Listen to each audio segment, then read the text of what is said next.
சோறுக்கு நான் side dish என்ன செஞ்சுருக்கேன்னு பார்க்கலாம். இன்றைக்கி பன்னீர் எடுத்திருக்கேன். பன்னீரில் வந்து 1/2 டேபிள் ஸ்பூன் உப்பு, 1/2 டேபிள் ஸ்பூன் மிளகாய் தூள் சேர்த்து ஃபஸ்ட்டு வந்து மிக்ஸ் பண்ணிக்கோங்க.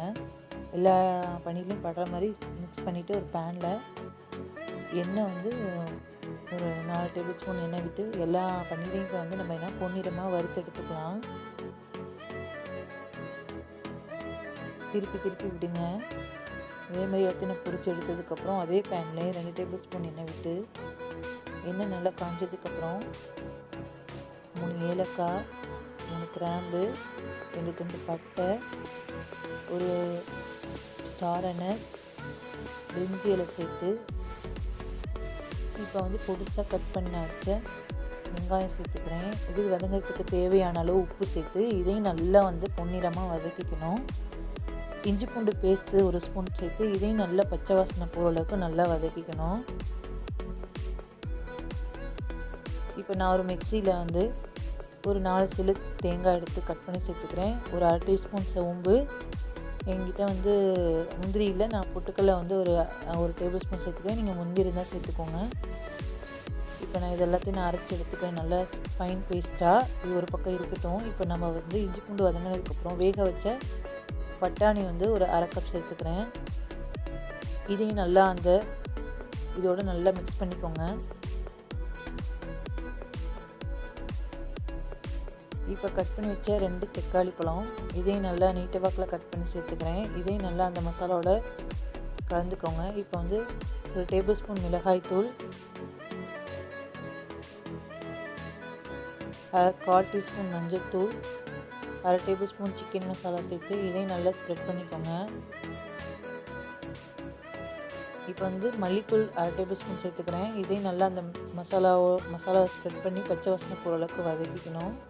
இப்போ நம்ம வந்து தயிர் வந்து 2 டேபிள் ஸ்பூன் சேர்த்துருக்கேன். இதையும் அந்த மசாலாவோட நல்லா வந்து வதக்கிக்கணும்.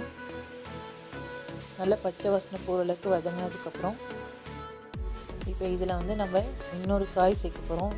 காலிஃப்ளவர் ஏற்கனவே நான் மஞ்சள் உப்பு போட்டு வேக வச்சு எடுத்துருக்கேன் தண்ணியில். இப்போ அதையும் நான் சேர்த்துக்கிறேன். இதையும் அந்த மசாலாவோட நல்லா ஸ்ப்ரெட் பண்ணிக்கணும். இப்போ இந்த காய் வேகிறதுக்கு தேவையான அளவு தண்ணி விட்டு இதுக்கு தேவையான அளவு உப்பு சேர்த்து இதை நல்லா மிக்ஸ் பண்ணி விடுங்க.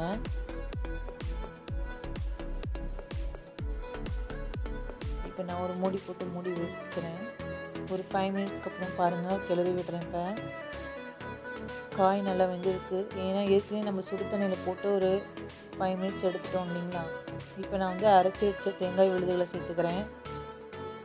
இதையும் நல்லா மிக்ஸ் பண்ணி விட்டுக்கிறேன். இந்த தேங்காயில் இருக்க பச்சை வாசனை போகிற அளவுக்கு நல்லா வதக்கிக்கணும். இப்போ நம்ம வந்து கரம் மசாலா ஒரு டேபிள் ஸ்பூன், கஸ்தூரி மெத்தி இருந்தது, நான் கஸ்தூரி மெத்தி சேர்த்துக்கிறேன். உங்கள்கிட்ட இருந்தால் சேர்த்துக்கோங்க, இல்லைனா மல்லித்தலை சேர்த்துக்கோங்க. இதையும் நல்லா இப்போ மிக்ஸ் பண்ணி எடுத்துக்கலாம். இப்போ நான் மூடி போட்டு நல்லா ஒரு 10 மினிட்ஸ் மீடியமான ஃப்ளேமில் நல்லா கொதிக்க விட்டதுக்கப்புறம் நான் ஃப்ரை பண்ணி வச்ச பன்னீர் சேர்த்துக்க போகிறேன். ஏன்னா நம்ம பன்னீரை முன்னாடியே சேர்த்துட்டோம் அப்படின்னா கிளறும் போது உடஞ்சிரும். அதுக்காக தான் லாஸ்ட்டில் சேர்க்குறேன். நம்ம வறுத்துட்டோம் இல்லைங்களா பன்னீரை, நல்லா ஸ்பாஞ்சியாக ஒரு 5 மினிட்ஸ்க்கு அப்புறம் அந்த மாதிரி வேக விட்டு எடுத்தோம்னா நல்லா ஸ்பாஞ்சியாக நல்லா வெந்துடும். இதே மாதிரி மசாலா வந்து நல்லா திக் கண்டிஷன் வந்ததுக்கப்புறம் கொதி வந்துச்சு. இப்போ மேலே வந்து ஜீரகத்தூள் 1/2 டேபிள் ஸ்பூன், மிளகுத்தூள் 1/2 டேபிள் ஸ்பூன் சேர்த்து அவ்வளோதான் ஃப்ரெண்ட்ஸ், கிளறி விட்டுட்டேன். நீங்களும் வீட்டில் ட்ரை பண்ணி பார்த்து லைக் பண்ணுங்கள்.